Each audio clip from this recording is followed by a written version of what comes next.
Welcome everyone, Questini here with a discussion about the Lizardmen in Total War Warhammer 3, Immortal Empires or Old World. My army over here in this Occidental campaign turn 17 is in a bit of an odd position, but that's because I started with a tier 1 settlement over here in the Nerf Scourge hold, and it's taken this long to be able to actually start recruiting chameleon skinks, which I am certainly going to take advantage of.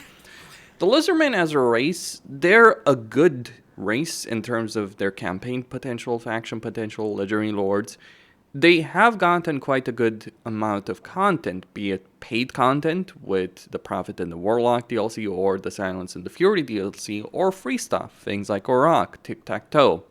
And of course, we can't ignore Nakai, which also came with the Beast and the Hunter DLC. And it's kind of weird stuff. So they've gotten a bunch of paid stuff, they got a bunch of free stuff, and yet they're not especially great as rates. They're not bad, they're functional, you can certainly dominate the campaign map with them, but they're also not phenomenal either. Well, unless we're talking about Occidental, who can certainly paint the entire campaign map and make every other legendary lord bend the knee towards him. You want to play a legendary lord that is going to make Archaon weep?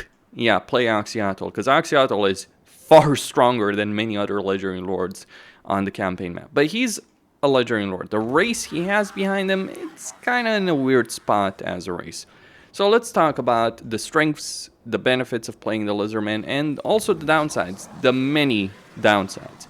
And I want to emphasize that these downsides, they're more on the level of annoyances in your campaign that will slow you down, as opposed to genuine weaknesses, those who exist as well. For starters, the Lizardmen have 4 lore choices, though one of them is going to be limited by Right, the Slan Mage Priest.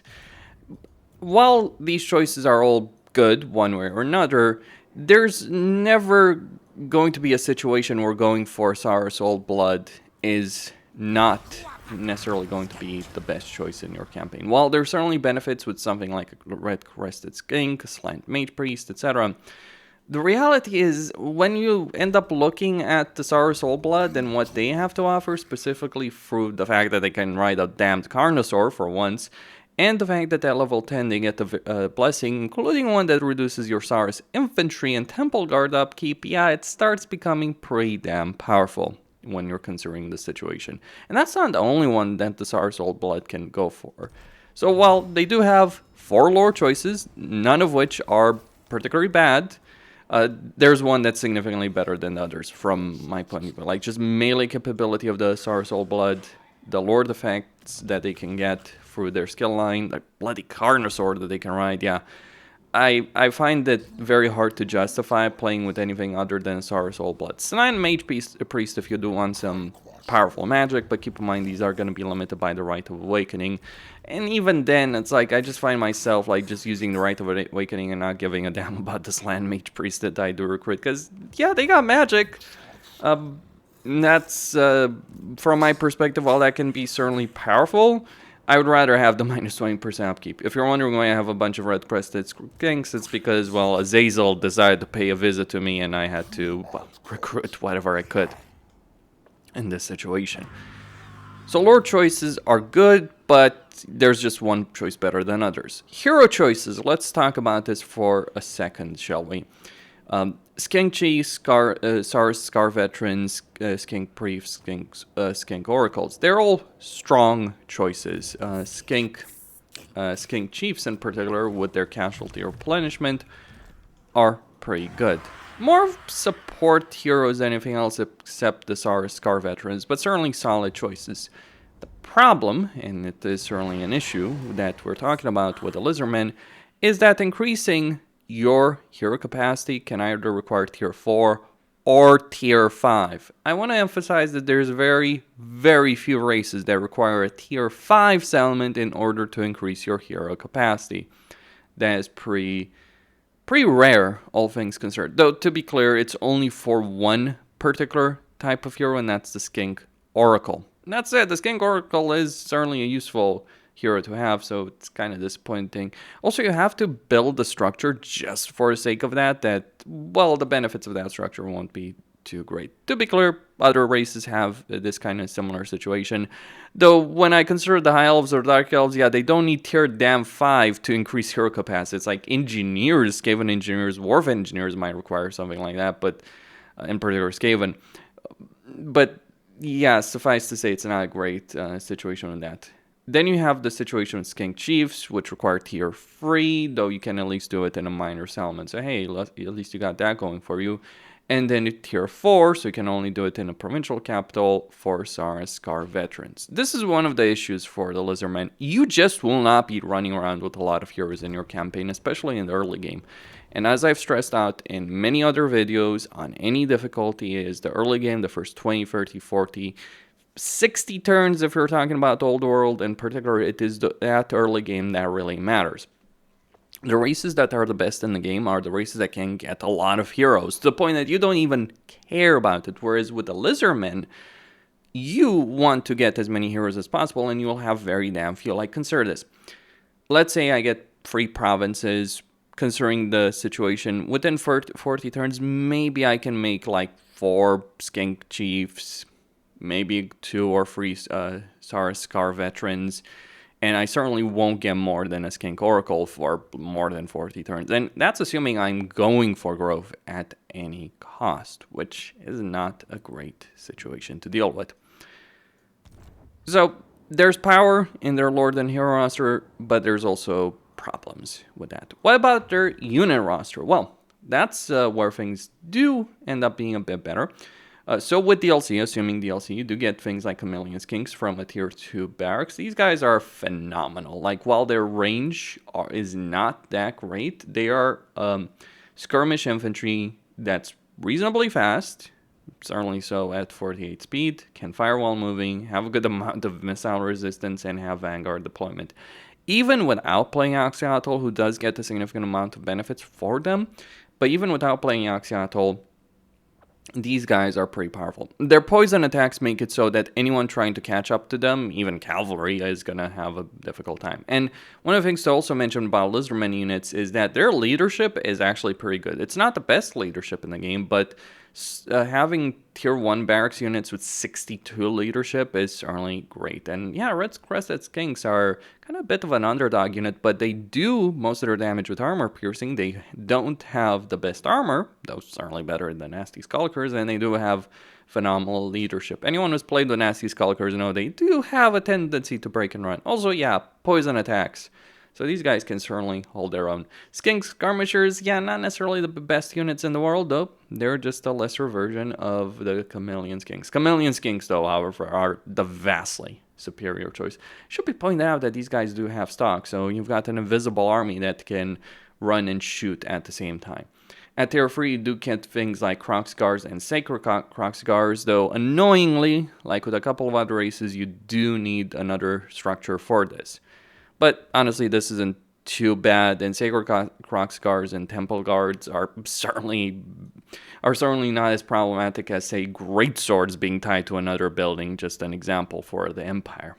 But it is still a limitation that you will have to deal with in your campaign, and having to get the building just for the sake of some unit recruitment is not great. I mean, you'll be getting it for other things, including research. Infantry-wise, the Saras Death Bolt, good amount of armor, a huge amount of leadership, charge reflection, primal instincts. It's all fairly solid. Lacking in armor piercing, to be clear, but in terms of like just dealing with low-ranking infantry, Saras are great. And later on, you can get Temple Guards, who certainly have a good amount of armor piercing and bronze shields. Though the problem is, you are kind of limited. Long-range factions will devastate you when we're talking about it. Saras can take a lot, though, and the Saras Death Ball is certainly a great way to go. Dinosaurs can work, but the problem is with dinosaurs is that while they're good, they're also very, very expensive to recruit. And this is where we have to talk about the Lizardmen economy. It's not a bad economy, but it only goes up to like 400 income. You do have various modifiers, like income from old buildings that you can increase, various structures that do increase your income.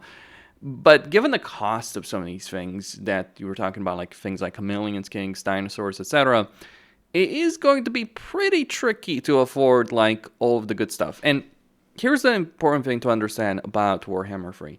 Warhammer 3 is not a game that you should play with just with the idea of just having 1 or 2 powerful armies. No, you want a dozen powerful armies.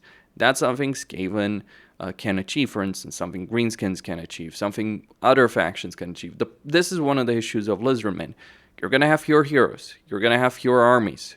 You're not going to have the best variety of units in those armies because you just won't be able to afford them. There's a good amount of melee power, decent amount of range power, especially in terms of skirmish infantry, some powerful magic, but there's so many roadblocks along the way, especially in the early game.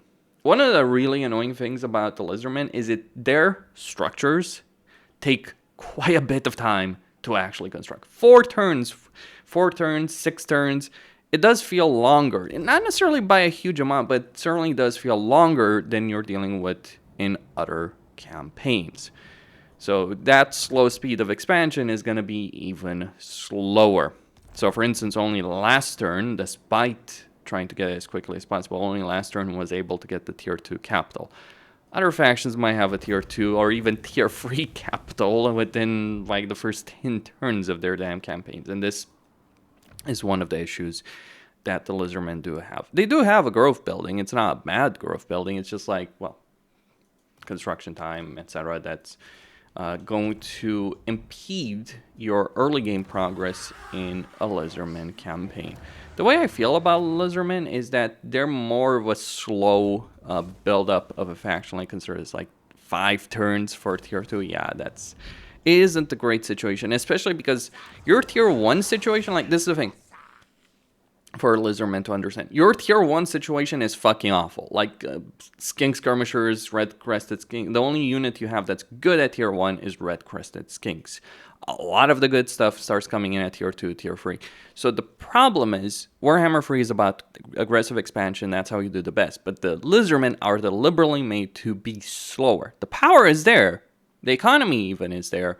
But it's just pushed back behind higher and higher and higher tiers that you do need in order to get for like income modifiers in either provincial capitals or minor settlements. Also, you have a severe limitation in terms of recruitment slots, so you can only recruit 2 units by default. You can get structures, you can get a right that increases by 1. You don't have a commandment, unfortunately, for it, but you do have a commandment for growth, however much that's going to play a role for you. So there's all these annoying little limitations that the Lizardmen do have to deal with in their campaign that does impede them from having a huge amount of power. And that's just part of it. Another part of it is, well, I'm going to say it plainly, many of their legendary lords are not particularly great. Oxyotl is great. Tenwin does have a decent amount of power, but also a decent amount of freaking annoyances, and it's like he's going on the big Skaven crusade from very early on in his campaign, which can blow up in your face, suffice to say, quite literally. Tenwin is pretty decent, but he has some of his own issues. Oxyotl is great. Is like he's a top tier. Oxyotl is a top tier legendary lord, and his faction, Oxyotl's faction effects are so damn strong that he overcomes many of these issues. That's why I'd recommend if you're playing a Lizardman campaign, play Oxyotl. But another thing, climate limitations, climate for issues for Lizardmen can be severe unless, again, you're playing Oxyotl. And then there's the damn jungle. You would think that a race that's living in the jungle would do well in terms of navigating that damn jungle, but no, the Lizardmen are slow, they're ponderous, they take their time. When they do arrive, they do tend to be a menace, but you are constantly playing a campaign that just feels slower to do anything in that campaign, be it building up armies, growing your settlements, moving your armies because of the jungle terrain. It's an issue that other races do have, but the Lizardmen are mainly focused on the jungles, or in Oxyotl's case, he can do whatever the hell he wants, but he is the exception. Again, Oxyotl is substantially better to play than all the other Lizardmen legendary lords. So there's a clear differentiation between Oxyotl and everyone else in a campaign. As stated, power's there, lots of annoyances. I feel like they should just have better growth, or faster growth, or the ability of doing so. They should also have a different geomantic web, because yeah, the geomantic web is, let's just say it's not a fun system. to have in a campaign. Oh yeah, capture elements to improve your commandments, and you can increase the strength of the geomantic web. Is that worth it in any way, shape, or form? Does it really feel that powerful to improve a commandment with that? No. Like, even getting it to tier 5 just feels like really, really underwhelming in a campaign. Like, over here I have it at level 2. But even getting it at level 5 does feel a bit, not just a bit, very underwhelming to tackle in a campaign in a lot of ways. I don't even care too much about the geomantic web because I know the benefits are just not going to feel that strong. I guess the Lizardmen would work better in a meta, and they probably do work better in a meta where the campaign pacing is slower, significantly slower than what we have in Warhammer 3. But given the pacing of current campaigns, like as I stated in many videos, like first 40 turns, 60 turns, if you're talking about the old world, it's pretty much over. That really drags down a lot of the Lizardmen campaigns. Oxyotl, Tenuin, Gorok, there are exceptions. Tic-Tac-Toe, Nakai, Mazda Mundi. Holy shit, is Mazda Mundi awful to play. Like, you have this great variety in terms of, like, quality of campaigns. Like, for many races, when we're talking about the campaigns, it can end up being fairly similar with maybe one or two exceptions. With the Lizardmen, it's like you go from S tier to all the way to fucking F tier at Mazda Mundi. Like, that's the variety of Lizardmen campaign as well. And everyone else is in between them. Like, Tenuin is probably in A tier, like Gorok certainly is an A tier, but then the rest of them, yes, yeah, just shades of awful one way or another. And severe limitations on how quickly you're going to be able to expand that map, how much you're going to be able to achieve in that early game, especially. Questine signing out. Don't forget to subscribe, like the videos, and stay tuned for more. If you do enjoy my content and would like to help me out, consider donating a couple of dollars via PayPal or Patreon. God knows I could use it right now.